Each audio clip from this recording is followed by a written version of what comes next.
détruis nos résistances. Viens enlever nos suffisances et chasser notre arrogance. Pardon, Seigneur, pardon pour toutes nos pensées impures. Viens changer nos cœurs si durs, nos raisonnements obscurs. Oh, relève-nous, nous sommes tombés si bas. Oh, relève-nous, par ta grâce et ton pardon. Aie pitié de nous, nous nous humilions devant toi. Pardon, Seigneur, pardon pour tant de paroles mauvaises. Viens adoucir nos malheurs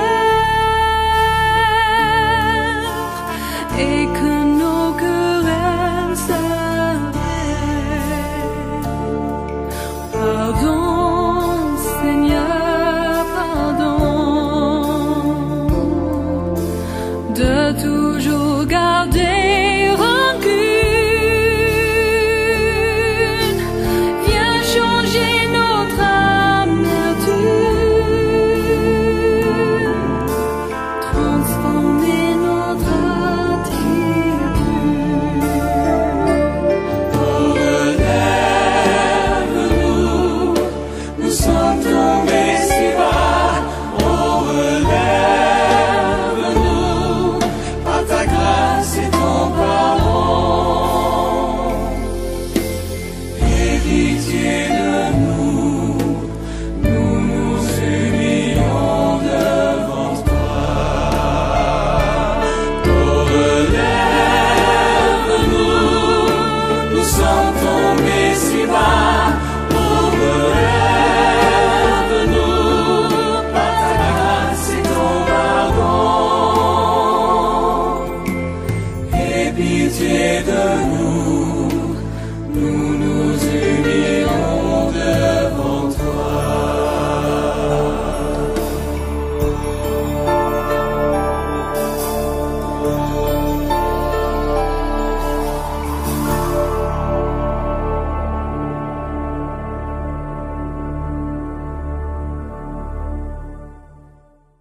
Et voilà, je voudrais partager certaines choses avec vous et c'est vrai que c'est un peu, comment dire, je ne sais pas comment le dire, un peu délicat parce qu'on sent que l'esprit du réveil agit et il est là. Et en même temps, vacances ou pas vacances, il nous faut partager ce que Dieu met sur notre cœur. Amen. Alors je voudrais vous partager un peu ce matin ce que le Seigneur a mis sur mon cœur cette semaine et ça s'est construit voilà. Et j'ai intitulé ce message « Le réveil qu'il nous faut ». Dis à ton voisin « Le réveil qu'il nous faut ». Amen. Et j'aimerais simplement dire que ce message, il a un but, c'est un coup de trompette qui sonne le réveil de l'Église. Et cette semaine, et donc hier matin, nous étions donc toute la journée avec l'équipe pastorale et c'est important après ce week-end passé avec l'équipe, ça résonne un peu. Je ne sais pas si on peut faire quelque chose, mais j'ai un son qui n'est pas net. Je ne sais pas si Fred est là. Non, il est là, oui. Excusez-moi, mais voilà, ça ne me revient pas d'une manière aussi nette que d'habitude. Donc, excusez-moi. Voilà, voilà. Merci beaucoup. Et on peut applaudir la technique parce qu'ils font un travail magnifique et ce n'est pas toujours évident. Alors, je crois qu'en fin de compte, oui, la prière de l'Église, ce matin, s'il y a une prière adressée à notre Dieu, on trouve dans le livre du prophète Osée au chapitre 6, verset 1er, et j'aime beaucoup ce texte, et qui dit « Venez, retournons à l'Éternel, connaissons, cherchons à connaître l'Éternel, sa venue est aussi certaine, et j'aimerais qu'on le déclare, sa venue est aussi certaine que celle de l'aurore. Il viendra pour nous. Et ce matin, il est venu. Comme la pluie du printemps qui arrose la terre. Est-ce que vous en êtes convaincus? Et un pasteur déclare, j'ai écouté les messages de plusieurs revivalistes, et c'est ce que je fais moi aussi, au point de m'imprégner de l'esprit et de l'atmosphère dont il fonctionnait, et cet esprit de prière et de réveil qui les habitait. Et il y a un prédicateur qui s'appelle Titus Cohen, c'est un prédicateur américain de la Nouvelle-Angleterre qui a passé la majeure partie de sa vie en tant que missionnaire dans les îles hawaïennes. Et vous allez voir ce matin qu'on va voir plusieurs choses, on va parler de plusieurs revivalistes, parce que ça fait du bien. Et si cet homme dit « je me suis imprégné de tout ce qu'ils ont vécu », je crois que c'est important qu'on le fasse, nous aussi. Il faut que quelque part, eh bien, nous puissions nous imprégner de notre histoire, de ce qui s'est passé et de ce que Dieu veut faire aujourd'hui. Et il dit, dès sa première tournée missionnaire, des multitudes affluèrent donc pour écouter la prédication. Ils étaient tellement pressés par les foules assoiffées de Dieu. Amen. Est-ce qu'on peut dire amen? Assoiffés de Dieu. Si ce matin nous sommes venus à l'église, c'est parce que nous sommes assoiffés de Dieu. Tu peux le dire à ton voisin, je suis venu ce matin, non pas parce que c'est dimanche matin, je ne suis pas venu faire ma BA, mais je suis venu ce matin parce que je suis assoiffé de lui.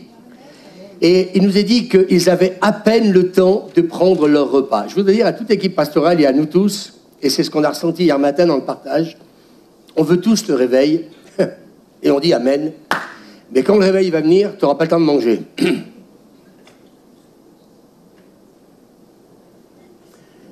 J'aime vous dire ce matin, il faut qu'on soit sérieux. Dieu nous prépare. Je me dis, Seigneur, tu n'aurais pas pu faire ça quand j'avais 40 ans. Voilà. Et puis tu es en train de nous dire que tu viens là, tu viens nous visiter et qu'il va se passer ces choses-là. Eh bien, ils avaient conscience, et je crois que c'est ça que j'aimerais dire ce matin, ils avaient conscience qu'il y avait une action puissante du Saint-Esprit qui venait directement d'en haut, qui était en train d'arriver. Et moi, ce matin, je voudrais vous dire, prenons conscience de ce qui est en train d'arriver. Ce matin, je ne sais pas ce que vous avez vécu, vous, mais moi, j'ai vécu un moment... j'ai pas fait chanter... j'ai pas chanté Ésaïe 6, vous savez, parce qu'il faut le chanter. Je connais ma Bible, donc j'ai pas besoin d'aller, lire le texte, il est imprimé en moi. Mais ce matin, c'était particulièrement fort. Et j'espère ce matin que vous avez été imprégné de sa présence, au point de dire, Seigneur, si tu continues, je vais exploser, je vais éclater. Des fois, on parle, il faut faire de la louange, il faut faire de l'adoration. Excusez-moi, moi, je ne fais pas tout ça, je le vis. Plutôt que de dire, il faut faire de la louange, il faut faire de l'adoration, est-ce que tu le vis? Est-ce que tu sais louer Dieu en tout temps? Est-ce que tu sais l'adorer comme ce matin, comme on l'a adoré, ou tout simplement dans l'abondance du cœur, ça sort et tu ne peux rien retenir? Est-ce qu'on peut dire, amen, tu ne peux rien retenir? Tu lâches les 600 chevaux qu'il y a sur le capot, amen, tu lâches tout. Et puis en fin de compte, on ne se pose plus de questions. Est-ce qu'il y a un parterre de gens ou pas? Tu es là, tu es connecté avec le ciel, et puis tu le loues et tu l'adores. Et donc, ils avaient conscience, ces revivalistes, qu'une action puissante, venait d'en haut. Et en 1837, le feu du réveil éclata, et cet homme de Dieu va donc prêcher devant 15 000 personnes. Je ne sais pas si vous voyez.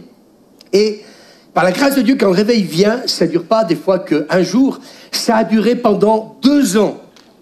Pendant 2 ans, il y avait un auditoire de 15 000 personnes qui venaient. On ne vient pas dans un lieu s'il n'y a pas la présence de Dieu. On ne vient pas dans un stade s'il n'y a pas la présence de Dieu. Quand la présence de Dieu est là, j'aimerais vous dire, les gens vont venir. Et il n'y avait pas une heure de jour ou de nuit où un auditoire, écoutez bien, de 2 000 à 6 000 personnes se rassemblaient pour l'appel. Amen. Des gens qui pleuraient, il y avait donc des sanglots, des tremblements, des cris d'angoisse qui couvraient même parfois la voix du prédicateur. C'est-à-dire que le prédicateur, on l'entendait même plus parce que les gens étaient saisis par la puissance du Saint-Esprit et ils étaient convaincus de péché. C'est ce qu'un prédicateur, il attend, c'est que le Saint-Esprit fasse le boulot. Et donc, chez plusieurs, la conviction de péché était si intense, même que certains s'évanouissaient. Je ne sais pas si vous vous rendez compte. Ce matin, vous avez peut-être vu des gens qui tombaient par terre, donc parce que la puissance de Dieu était en train de les toucher.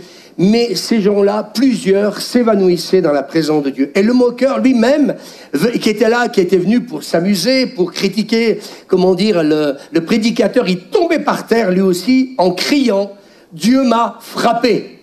Alors, s'il y a un moqueur ce matin, je vous invite à cesser toute moquerie, parce que vous savez, l'Esprit de Dieu, quand il agit, moi je crois que nous sommes dans des temps où l'Esprit de Dieu veut faire ces choses-là. On ne se moque pas de Dieu, dit la Bible.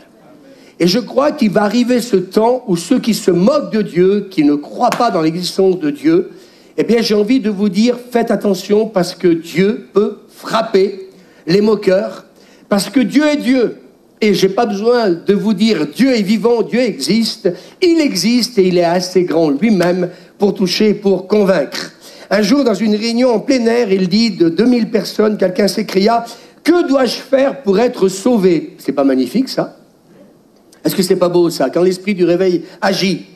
Et il nous est dit que cette supplication donc a suivi tout l'auditoire qui était là, les 2000 personnes d'un seul coup, alors que cette personne se lève et est en train de dire, eh bien, que dois-je faire pour être sauvé? Eh bien, d'un seul coup, ça s'est enflammé dans tout l'auditoire et les 2000 personnes ont crié la même chose, que dois-je faire pour être sauvé? Moi, je suis en train de vivre quelque chose de magnifique dans ma relation avec Dieu et j'ai envie de dire à beaucoup de pasteurs, peut-être ceux qui m'écoutent, arrêtons le blablabla. Oui, mais on est dans une ville où il y a l'occultisme, oui, gna. Moi, je crois que quand c'est l'heure de Dieu, il va se passer ce qui ne se passait pas avant. Et c'est lui qui va toucher les foules. Simplement, vous êtes un porte-voix. Simplement, vous êtes en train de prêcher la parole de Dieu. Et puis, en fin de compte, cet homme de Dieu, il nous a dit, pendant une demi-heure, je ne sais pas si vous vous rendez compte, eh bien, il n'a pas pu en placer une. Quand Dieu agit, eh bien, j'aimerais vous dire que vous-même, en tant que prédicateur, vous devenez spectateur de ce que Dieu est en train de faire. Et le peuple dit Amen. C'est beau de voir Dieu agir. Moi, ce matin, quand j'étais là, j'étais en train de chanter, sortir mes tripes pour louer le Seigneur. J'ai dit pour louer le Seigneur et l'adorer. Je dis, Seigneur, c'est toi qui fais le job, c'est toi qui fais le boulot. Moi, je suis là simplement, je te loue, je t'adore. Je ne suis pas là pour entraîner une église. Certains croient que diriger la louange et diriger une église, tu diriges que dalle. Tu loues et puis tu adores le Seigneur. Et puis tu laisses Dieu, eh bien, entraîner par son esprit les gens à le louer et à l'adorer. Tout simplement. Moi, j'ai envie de dire, on a compliqué les choses, on a compliqué. Et donc, pendant une demi-heure, il ne peut pas en placer une. Et il ne pouvait que contempler en silence l'œuvre de la grâce de Dieu. Et moi, je crois qu'on arrive dans ces temps où on va contempler la gloire de Dieu. On va la voir à l'œuvre. Et puis, quand le Saint-Esprit agit, c'est pas simplement que pour sauver des gens, mais j'aimerais vous dire que des ennemis furent réconciliés. 2000 personnes. Certainement que certains ne pouvaient pas, hein. Des buveurs délivrés de leurs vices et des meurtriers qui vont se repentir et donc ils vont être pardonnés par le Seigneur. Je parle de meurtriers, je ne sais pas si vous vous rendez compte. Il nous est dit que même des escrocs, ils vont restituer leur larcin et les péchés de vie entière furent confessés et abandonnés. C'est pas magnifique, ça? Moi, j'aimerais vous dire aujourd'hui, quand on voit un peu vivre les gens, on se dit, mais les gens sont tellement au-dessus des commandements du Seigneur qu'on se dit, mais quand on voit vivre les gens, on peut se poser plein de questions. Eh bien, j'aimerais vous dire une chose, le Saint-Esprit est capable de convaincre le plus grand pécheur qui puisse exister sur terre. Et ça, c'est l'œuvre du Saint-Esprit. Et moi, j'aimerais vous dire ce matin, ce qui me remplit de joie, ni par force, ni par puissance, mais c'est par mon esprit que Dieu va le faire. Ça veut dire que si des meurtriers sont capables de se repentir, des meurtriers, j'ai bien dit, eh bien, des gens qui avaient volé, eh bien, qui ont été capables de restituer ce qu'ils avaient volé. J'aimerais vous dire ce matin, si quelque part, eh bien, ce matin, eh bien, des hommes, des femmes se sont réconciliés, des buveurs, des alcooliques ont été délivrés, amen, c'est parce que le Saint-Esprit était sur ces hommes et ces femmes de Dieu. Et là, mes amis, j'aimerais vous dire que nous rentrons dans un temps où l'Esprit du Seigneur va être sur nos vies. Ça arrive déjà, on l'a vu ce matin, moi je l'ai vécu dans ce que j'ai donc expérimenté. Écoutez bien, dans l'espace d'une année, 5244 personnes vont se joindre à l'église. Vous m'entendez? En une année. Non pas 500, non pas 50, C'est marqué, ils étaient précis à l'époque, hein, je sais pas. Il doit y avoir quelqu'un dans l'église qui devait compter les membres qui se convertissaient. 5244 personnes vont se joindre à l'église. Et tout le monde dit Amen. Et tout le monde dit Amen. Et moi je dis, où est-ce qu'on va les mettre? Bon, ben ça c'est un autre problème. Nous verrons plus tard. On s'adressera à monsieur le maire qui est en vacances. Si des fois vous m'écoutez, on ira vous voir, peut-être louer un stade, je ne sais pas. Mais faire quelque chose pour que, quelque part, eh bien, toutes ces âmes puissent se joindre à l'église. Et un certain dimanche, écoutez bien, on pu compter jusqu'à 1705 baptêmes. Là aussi, je ne sais pas, ils ont dû les compter ce jour-là. Étienne, il va falloir des comptables, il y en a, heureusement. 1705 donc, personnes vont se faire baptiser. Et donc, 2400 personnes vont prendre la Sainte Seine. Est-ce qu'on peut dire gloire à Dieu? Beaucoup étaient autrefois parmi les plus grands pécheurs, mais aujourd'hui, ils sont devenus des saints. Alors, la corruption, on ne parle que de ça. Ben, écoutez, nous voulons croire que dans ces temps de réveil, Dieu va toucher au-delà de ce qu'on peut penser et imaginer. Vous savez, je peux le dire, que Bernard Tapie s'est converti avant de partir au ciel. Est-ce que vous le savez, ça? Ah ouais, mais c'était... Vous savez rien du tout. C'est simplement, on entend des choses dites par d'autres, mais moi, vous savez, les rumeurs, ça ne m'intéresse pas. Par contre, je connais un pasteur qui, lui, vous le savez, l'a fréquenté pendant des mois, il a prié tous les jours au téléphone avec lui, il l'a emmené au Seigneur jusqu'au bout, et peut-être qu'en écoutant parfois les gens eux-mêmes, on n'a plus le même discours que ce qu'on peut entendre par. Je suis enregistré, donc je fais attention. Et ça, quelque part, eh bien, j'aimerais vous dire que de toute façon, grand pécheur ou petit pécheur ou moyen pécheur, de toute façon, qu'importe, c'est que les gens se repentent de leurs péchés. Qu'importe, c'est qu'ils se convertissent. Qu'importe, c'est que cet homme ait donné sa vie au Seigneur et que le Seigneur continue à toucher et à bénir sa famille. C'est pas n'importe qui, mais Dieu est grand. Est-ce qu'on peut dire Amen? Alors, cet homme de Dieu va quitter le pays. Il avait baptisé 11 960 personnes qui sont venues au Seigneur pendant donc son ministère. Je ne sais pas si vous vous rendez compte, 11 960. Et puis dans la petite ville d'Adams aux États-Unis en 1821, un jeune avocat se retira un jour dans un coin de la forêt pour prier. Magnifique. Et vous savez pourquoi il est parti dans cette forêt? Parce qu'il voulait rencontrer Dieu.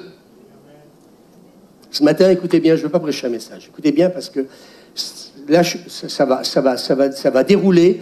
Il y a quelque chose vraiment qui m'a interpellé, suite un peu à ce qu'on nous a dit le week-end passé. Je ne sais pas si vous le saviez, mais dans l'équipe donc est venu, il y a un prophète qui s'est rajouté à notre équipe. Et ça a été des moments de partage aussi importants. Et j'aimerais vous dire qu'on a besoin de faire attention à ce que le Saint-Esprit dit. Et cet homme va rencontrer le Seigneur. Et il va être glorieusement donc sauvé. Puis après, il va être revêtu de la puissance du Saint-Esprit. Moi, depuis quelque temps, je prie pour une chose. Seigneur, ce revêtement de puissance. Ne priez pas simplement pour une visitation, mais priez pour ce revêtement de puissance. Cet homme-là, qu'est-ce qu'il fait? Il prêche l'évangile, celui d'avant. Et qu'est-ce qui se passe? Ben écoutez, des milliers de personnes se convertissent. Qu'est-ce qui fait la différence? C'est parce que cet homme, il a cherché Dieu. Ces hommes de Dieu ont cherché Dieu et ils ont rencontré Dieu. Je voudrais vous dire à ceux qui viennent le matin, eh bien écoutez, je sais pourquoi. Eh bien nous venons ici le matin. On vient, comme cet homme, il est parti en forêt, nous on vient ici pour rencontrer Dieu. Et pour dire, Seigneur, on a besoin de ce revêtement de puissance. Ce qu'on veut, Seigneur, c'est quand on est là derrière un pupitre, qu'il se passe quelque chose. Quand ce matin, les danseuses ont fait ce qu'elles ont fait, qu'il se passe quelque chose. Ce matin, il s'est passé des choses. Et le peuple dit Amen, même si on ne comprend pas tout, qu'importe. L'essentiel, c'est que Dieu soit intervenu. Et cet homme, eh bien, il s'appelle Charles Finet, si vous avez entendu parler de lui. Et puis, il nous a dit que son baptême, ce revêtement de puissance a tellement été puissant que ça s'est répandu bientôt et que quelque part, eh bien, ça a apporté un vif intérêt dans sa paroisse. On peut dire, amen, moi ce que je crois, c'est que quand ce revêtement de puissance vient sur un homme, sur une femme, un jeune ou un moins jeune, gloire à Dieu, si vous êtes dans une église, eh bien vous allez faire la différence. Pas vous, mais l'Esprit de Dieu qui vous saisit et qui vous revêt de puissance et d'onction. Est-ce qu'on peut dire amen? Moi j'ai envie de ça. J'ai envie quelque part finir ma vie eh bien, revêtus avec Suzanne de ce revêtement de puissance. J'ai envie que quand on va toucher quelqu'un, il y ait des guérisons, qu'il va y avoir des miracles, alléluia, que les gens, dès qu'à un moment donné, tu vas dire un mot, d'un seul coup, ils vont se mettre à pleurer. Et puis j'irai m'asseoir sur ma chaise en disant, Saint-Esprit, continue le boulot, parce qu'on ne s'entend plus.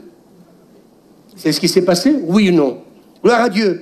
Et donc, il nous est dit que, eh bien, de sorte tellement qu'il était revêtu et plein de Saint-Esprit, il nous est dit qu'un auditoire va se rassembler spontanément dans une chapelle. Et moi, je veux croire que, et nous croyons que plus nous serons ouin-ouin, plus nous serons remplis et revêtus de la puissance de Dieu, et plus nous croyons que les gens vont venir. Pourquoi faire? Pour voir le prédicateur? Non, mais pour rencontrer Dieu. Ou pour rencontrer des hommes et des femmes qui sont pleins de lui. Je n'apporte pas un message ce matin, je suis en train de me régaler, je suis en train de me dire en ce moment alors que je vous parle, mais que c'est bon de sentir sa présence, que c'est bon d'être plein de lui, que c'est bon ce matin de se dire qu'on n'est pas là pour apporter un message. Finet était présent et l'Esprit de Dieu descendit donc sur tout ce monde avec une telle puissance que, eh bien, ces hommes et ces femmes ont été convaincus de péché. Et ce fut le début du réveil. L'Esprit de Dieu descendit sur tout le monde. Je crois qu'il nous faut prier à chaque fois qu'on vient à nos réunions de prière pour dire Saint-Esprit descend sur tout le monde. Il faut en épargner aucun. Il faut que tous vivent, eh bien, ta présence et que tous soient touchés. Et donc, il nous est dit que ça s'est répandu comme un feu de brousse dans toute la région jusqu'à ce que les États de l'Est furent embrasés par la puissance du Saint-Esprit. Moi, ce que je crois, c'est que le feu démarrant dans ce lieu, ça va se propager. En ce moment, malheureusement, il y a des incendies, il y a des hectares qui sont brûlés. Eh bien, écoutez, on veut ce feu de l'Esprit qui va embraser cette région. Est-ce qu'on peut dire Amen? Et il nous est dit que chaque fois que Finet prenait la parole, l'Esprit se répandait sur ses auditeurs. Parfois même, écoutez bien, Dieu prenait les devants. Quand l'Esprit de Dieu agit, Dieu prend les devants. Car en arrivant au lieu de la réunion, Finet trouvait déjà les gens sous la conviction de péché. C'est-à-dire qu'il arrivait dans l'église, alors qu'il était venu pour prêcher, le Saint-Esprit déjà, tellement que la présence de Dieu était dans l'église, les gens étaient convaincus de péché. Et on peut dire Amen. Est-ce que vous le croyez? Qui le croit? Alléluia. Il arrivait avec son beau costume. Ah, vous allez voir, je vais vous prêcher un super bon message. Et d'un seul coup, tout le monde pleurait. Tout le monde était là à plat ventre. Tout le monde était en train de se repentir de ses péchés. Et Finet, il n'était que spectateur de ce que Dieu était en train de faire. Moi, j'aime vous dire, dans l'esprit, je le vois. Dans l'esprit, je vois Dieu agir d'une manière magistrale, extraordinaire. Et je crois que il n'y aura plus, comment dire, est-ce que je vais le dire comme ça, on ne viendra plus pour les têtes d'affiche. Amen. On viendra parce qu'il y a des hommes et des femmes qui vont travailler ensemble, c'est notre cœur avec Suzanne. C'est travailler avec des hommes et des femmes de Dieu. Comme dimanche passé, vous avez vu ce culte? Vous savez qui c'est qui devait commencer par prêcher? Vous le savez, vous? Ben, nous, on ne le savait même pas non plus. C'est-à-dire que le premier s'est levé, il y est allé. Le deuxième, on ne savait pas qui c'était. Il s'est levé et il a prêché. Le troisième, et en fin de compte, eh bien, dimanche passé, voilà, pensant qu'on n'était que des machos, eh bien, les Jacqueline et puis Evelyne, qui n'étaient pas prévues, eh bien, se sont levées, puis elles ont prêché. J'étais pas prévu aussi, et puis voilà, on y est tous allés. Mais parce que, mes amis, tout simplement, eh bien, on était plein de Dieu, parce que tout simplement, l'Esprit de Dieu est à l'œuvre. Est-ce qu'on peut dire Amen ce matin? Mais j'aimerais vous dire, eh bien, alors que Finet rentre dans cette église, dans cette chapelle, eh bien, il dit que les gens, ils sont là, et à grands cris, eh bien, ils se repentent et demandent pardon pour leurs péchés. Vous vous rendez compte? Il n'y a que l'Esprit de Dieu qui peut le faire. Ah, mais il faut une prédication. Pas toujours. Là, on se rend compte qu'il n'y a pas de prédication. Et c'était si intense qu'il y avait des gémissements, des cris d'angoisse. Eh bien, quelque part, eh bien, Finet ne pouvait même pas en placer une. Comme j'ai dit tout à l'heure, il devait se taire parce que l'Esprit de Dieu agissait d'une manière extraordinaire. Et quelque part, eh bien, cette œuvre, elle s'est poursuivie pendant des années et ça a produit un réveil unique dans l'histoire des États-Unis. Je voudrais aussi donc rappeler aussi plusieurs historiques de l'effusion du Saint-Esprit. Et puis on pourrait donc en rajouter des centaines. Il s'est passé dans le passé tellement des choses merveilleuses. Et moi je crois que ce vent de l'Esprit, est en train d'arriver à nouveau. Il est en train d'arriver. On l'a senti ce matin. Enfin, moi, ce matin, je ne sais pas, moi, j'ai vécu vraiment encore des expériences que j'avais jamais vécues jusqu'à présent. Alors, quelqu'un m'a dit tout à l'heure, mais t'as vu la voix que tu avais quand tu as chanté? J'ai dit, ben oui, ben, je crois que Dieu nous saisit tellement qu'il y a tout qui change. Voilà, notre voix même en train de muter, il se passe tout, et on se demande ce qui se passe, mais ça mute et ça mute, mais il se passe quelque chose tellement que vous êtes plein, et vous ne pouvez plus contenir. C'est ce que dit le prophète. Je peux plus contenir, on peut plus contenir. Dites-le avec moi, on peut plus contenir quand Dieu nous remplit. On a envie de hurler, on a envie de crier, on a envie de sauter, on a envie de faire ce qu'il vient de faire, alléluia, on a envie de dire réveille-toi, saute un peu, fais quelque chose, Dieu est au milieu de nous. Nous, il est là, amen, et il remplit tout en tous.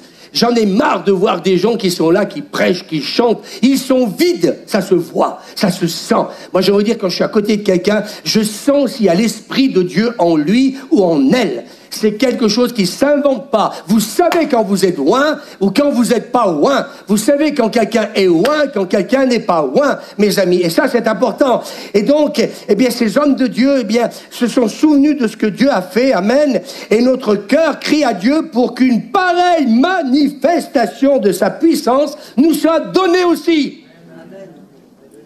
Je vais le redire encore une fois.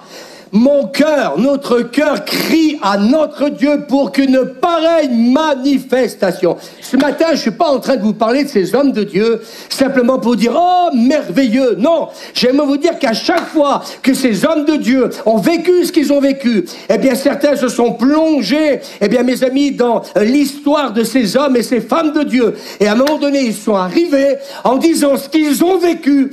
Eh bien, nous voulons le vivre parce que c'est le même Saint-Esprit. On peut dire amen. C'est le même esprit du réveil, eh bien mes amis, dont ils ont été animés, que nous souhaitons et nous désirons. Et moi ce matin, j'aimerais vous dire, eh bien toute cette semaine, on a vécu tous les matins des moments fantastiques. J'aimerais vous dire, c'est pas des réunions de prière. Ah, je suis fatigué de venir à une réunion de prière. Mais arrêtez avec ça, si t'es pas plein de Dieu, tu seras fatigué toute ta vie. Mais si tu es plein de Dieu, si tu as soif de sa présence, tu ne regardes plus si tu t'es couché à minuit, 1h du matin, tu ne regardes pas si tu as une journée jusqu'à là, tu es là et tu te dis, mais vivement que je suis dans sa présence, parce que l'Esprit vivifie. Est-ce qu'on peut dire amen? Moi, ce matin, je me dis, on a fini très tard, il a fallu tout ranger, tout ramener, les tables et tout le machin. Je dis, mais Seigneur, mais quelle journée, il a préparé, tout débarrassé, machin. Puis je me dis, Seigneur, mais comment, Seigneur? Puis le Seigneur me dit, mais ma présence est en train de te toucher. Ma gloire, mon esprit. Et un soir, je me suis couché tard, parce que la prédication, ça ne se prépare pas comme ça. Ce matin aussi, cette semaine. Donc, vous savez, on scrute, on cherche, comment dire, un peu la pensée de Dieu. Et puis, ce matin, je me suis levé, puis je dis, Seigneur, mais c'est bon d'être dans ta présence. Et puis ce matin, écoutez, je me livre entièrement à Dieu, puis je suis en train de vous dire, notre cœur crie pour qu'une pareille manifestation, moi ça ne m'intéresse pas de lire les histoires du réveil. J'ai dit, Seigneur, ce qu'ils ont vécu, nous voulons le vivre. Est-ce que quelqu'un peut s'exciter avec moi et dire ce qu'ils ont vécu, on veut le vivre. On veut la gloire. On veut ce revêtement de puissance. On veut être touché au point de dire « je suffoque », au point de dire « mes entrailles sont en train d'exploser à l'intérieur de moi parce que je ne peux pas contenir ce Dieu ». Alléluia, qui est tellement grand, qui est tellement puissant, que quand tu vas te retrouver à ton travail, tu vas te retrouver avec ta famille, les gens vont dire, mais c'est des pilevons d'air qu'il a. C'est les pilevons d'air qui ne s'usent que si l'on s'en sert. Mais il est sur un ressort, ce gars-là. Cette fille-là. Est-ce qu'on peut dire amen? Eh bien, ça, c'est la puissance du Saint-Esprit. Est-ce qu'on peut dire amen? Et moi, je dis, Seigneur, et je pense à un homme de Dieu, je ne vais pas citer, c'est un ami qu'on aime avec Suzanne, on l'a rencontré quelques fois, c'est un ministère donc national et international, et donc un jour, on s'est rencontrés, puis on a parlé, et puis il me dit, Louis, qu'est-ce que, aujourd'hui, est-ce que tu es heureux dans le ministère? Il ne fallait pas qu'il me dise ça à moi. Et je lui dis, c'est un bonheur de servir Dieu. Il voyage dans le monde entier. Il me dit, c'est la première fois que j'entends un pasteur me dire que quelqu'un est heureux de servir dans le ministère. Mes amis, si tu sers Dieu sans aucune joie, si tout devient une corvée, t'es pasteur, t'es leader, il y a une réunion de prière, et puis il y a 2 séminaires ici et là, reste chez toi. Tout ça doit te remplir parce que tu as envie de voir la gloire de Dieu. Et moi, ce que j'attends, c'est ce prochain mouvement de l'Esprit qui arrive. Alléluia. Et je ne veux pas, et nous ne voulons pas, passer à côté de ce réveil qui arrive. Et je vous le dis ce matin. Alléluia. Je vous le dis ce matin, on ne veut pas passer à côté. Et demain matin, on sera là, alléluia, parce qu'on ne veut pas passer à côté, parce que je veux entendre la voix de Dieu, je veux entendre le Saint-Esprit, je veux être rempli de lui, je veux bénir quelqu'un quand je téléphone, quand je rencontre quelqu'un, j'ai envie de dire, monsieur le pasteur, j'ai passé un moment merveilleux avec vous, parce que je suis plein de Dieu. Et quand tu es plein de Dieu, alléluia, eh bien Dieu t'utilise pour bénir les autres. Est-ce qu'on peut dire amen? Est-ce que je vous excite? Eh bien, c'est pas moi qui veux vous exciter ce matin, c'est le Saint-Esprit. Amen. Amen. Cette personne qui est venue avec Pauline, votre prénom c'est Catherine. Karine. Pauline. Catherine.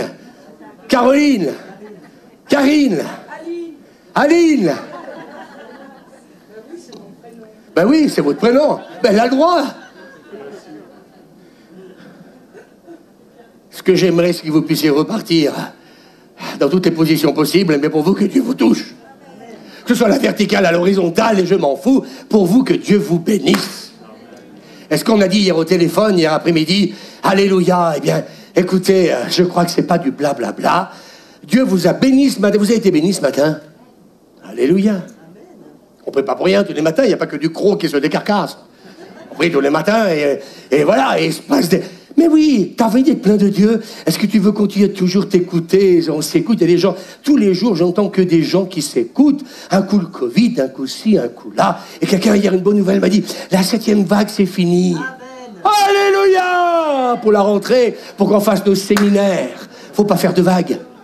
On veut que ces séminaires aient lieu. Parce qu'on a des gens excités comme nous qui veulent vivre ce séminaire avec nous. Alléluia! Ce séminaire du mois de novembre, ça va être explosif. Il y a plein de choses. D'ailleurs, on va convoquer donc pas mal de personnes à la rentrée parce qu'on veut partager la vision. Parce qu'il y a plusieurs choses à partager. Alors, mes amis, croyez-vous que nous en ayons besoin? Oui. Est-ce que vous avez ce besoin-là? Lily, Lolo, est-ce que vous avez ce besoin-là? Moi, j'ai ce besoin-là. On a besoin de crier à Dieu pour qu'une pareille manifestation qui a eu lieu dans le passé revienne dans les... C'est ça qu'on a besoin. C'est pas dire, oh, dimanche prochain, on a un prophète qui vient dans l'église, oh, puis on va écouter le prophète. Non, ce qu'on a besoin, ce sont des hommes et des femmes remplis de la gloire de Dieu, qui ont quelque chose à dire. Au moins d'intéressant. Quelque chose, mes amis, qui va susciter en nous ce feu du réveil, ce désir de dire c'est le maintenant de Dieu. Alors, on en a besoin. Dis à ton voisin, est-ce que tu en as besoin? Oui. C'est pas obligatoire. Si tu n'en as pas besoin, Dieu dira tu n'en as pas besoin, donc c'est pas la peine. Mais moi, j'ai envie de dire j'en ai besoin. Vous savez, je reviens à cet homme de Dieu qui nous a dit ce qu'il nous a dit un jour. Et cet homme de Dieu dit, j'ai écouté tous les messages de réveil, etc., etc. Et il dit, ça m'a tellement béni, ça a fortifié ma foi. Et puis j'ai dit, Seigneur, une fois que j'ai su et j'ai vu tout ce que ces gens ont vécu, eh bien cet homme de Dieu a dit, si tu leur as donné à eux, tout simplement parce qu'ils avaient faim et soif, et parce qu'il a cru, alors ce que tu leur as donné, tu vas me le donner aussi. Et moi, j'aimerais vous dire, ces derniers temps, c'est ce que je dis au Seigneur, ce que tu leur as donné, c'est ce que Pierre et Jean disent à la porte du temple, ce que j'ai, je te le donne. Est-ce qu'on peut dire amen? Ce qu'on reçoit d'en haut, on veut le donner. Alors, mes amis, écoutez bien ceci, combien d'églises, dit un homme de Dieu, ça ne vient pas de moi, sont tièdes au point que des multitudes n'y mettent jamais les pieds. Combien de réunions de prière sont régulièrement suivies et prospèrent? Cet homme de Dieu va dire, où est la soif réelle? Moi, ça m'a parlé. Ça, où est la soif? Dis à ton voisin, la soif réelle des choses divines. Où est la soif réelle des choses divines? Est-ce que vous voulez plus dans votre vie? Nous savons avec Suzanne que cette rentrée va être une rentrée encore peut-être plus importante que celle qu'on a connue depuis qu'on est dans le ministère, ça fait 31 ans, parce qu'il y a plein de choses qui s'ouvrent au-delà et on vous en parlera à la rentrée. Il y a plein de choses qui s'ouvrent. Peut-être vous ne pouvez même pas imaginer, peut-être il y a 2 séminaires qui sont prévus, mais vous allez voir, ça n'a rien à voir avec ce qu'on a connu dans le passé.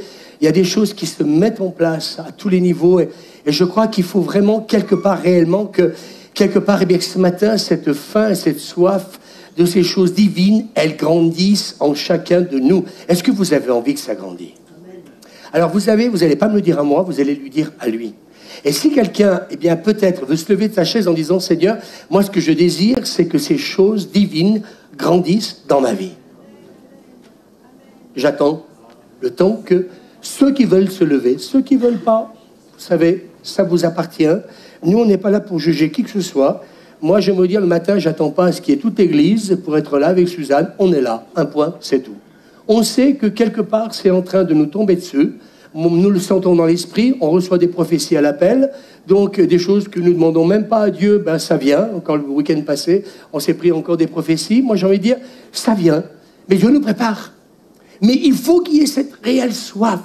Alors, mes amis, pendant ces vacances, j'ai envie de dire, pour ceux qui sont déjà partis et ceux qui vont partir, reposez-vous, parce qu'à la rentrée, ça va partir très vite. Le séminaire, c'est le week-end du 15, 16, c'est ça, et 16 octobre. Ça va aller très vite, il va se passer des choses magnifiques, mais il y a plein de choses qui sont en préparation, là. Et je crois qu'avec les églises de la Grande Chartreuse, aussi, Amen. Merci Seigneur, on vit des choses magnifiques, avec toutes ces églises qui ont compris, nous avons compris qu'il ne faut pas travailler seul. Les églises qui travaillent tout seuls, moi, ça ne m'intéresse pas. Oh, mais j'ai un apôtre sur ma vie. Oui, tu en as un, mais nous, on en a plusieurs. Je préfère mieux avoir plusieurs ministères autour de nous que d'en avoir un. Amen. C'est plus sécurisant pour nous, et au moins la sagesse, on peut dire Amen, est dans le grand nombre des conseillers. Vous pouvez vous asseoir. Alors, sommes-nous donc, travaillés, et moi, je voudrais dire ça à l'église, pour que ça change à la rentrée. Est-ce qu'on est travaillé au point que le fait qu'on prenne conscience qu'il y a des foules entières qui sont loin de Dieu aujourd'hui, est-ce que quelque part, eh bien, si nous ne sommes pas pleins de Dieu, on va devenir peut-être insensibles, et puis quelque part, eh bien, combien de chrétiens portent le nom de chrétiens, mais qui vivent la vie de Christ devant les hommes, sans réellement démontrer, eh bien, qu'ils sont devenus des petits Christ. Et nous, c'est ce qu'on veut démontrer, des petits Christ, à la ressemblance, dis à ton voisin, de Jésus. Nous voulons être, par nos paroles et par nos actes, des petits Christ à la ressemblance de Jésus. Et je crois que quelque part, eh bien, on ne veut pas déborder avec des activités ecclésiastiques. Mais je crois qu'il faut que nous puissions comprendre aujourd'hui que la seule raison d'être de l'Église, c'est le salut des âmes. Et tous ces revivalistes que Dieu a utilisés, c'était pas pour se faire un nom, c'était pas pour simplement prêcher derrière un pupitre et dire « Waouh, quel prédicateur !» Mes amis, ils avaient qu'une seule ambition, c'est voir des foules sauvées. Moi, je ne sais pas ce qui va se passer à la rentrée, mais nous le pressentons. Mais dans tout ce que nous allons faire, les âmes vont arriver. On peut dire Amen. Et plus nous allons être pleins de Dieu, et plus les gens vont venir parce qu'ils vont se dire « Là, c'est du vrai ». C'est pas, comment dire, de la religion. Nous voyons que ces hommes et ces femmes, ces jeunes, ces moins jeunes, eh bien, vivent ce qu'ils prêchent. Donc, où est l'authenticité, conviction de péché, éprouvée donc, comme autrefois à l'écoute de la parole de Dieu? C'est ce que dit cet homme de Dieu. Est-elle devenue une chose de l'ancien temps? Et moi, j'ai pas envie qu'on parle dans le passé. Ces choses que ces hommes de Dieu ont vécues dans le passé, en voyant des foules être convaincus de péché, eh bien, nous voulons le voir aujourd'hui. Dis à ton voisin, nous voulons le voir aujourd'hui. Et une fois de plus, dans une des réunions donc de Finet, eh bien voilà ce qu'il va dire. Aussi seulement nous pouvions revivre cela aujourd'hui. C'était sa prière. Si nous pouvions revivre cela aujourd'hui. Eh bien, est-ce que vous le croyez ? Est-ce que nous pourrions revivre ces mêmes choses aujourd'hui?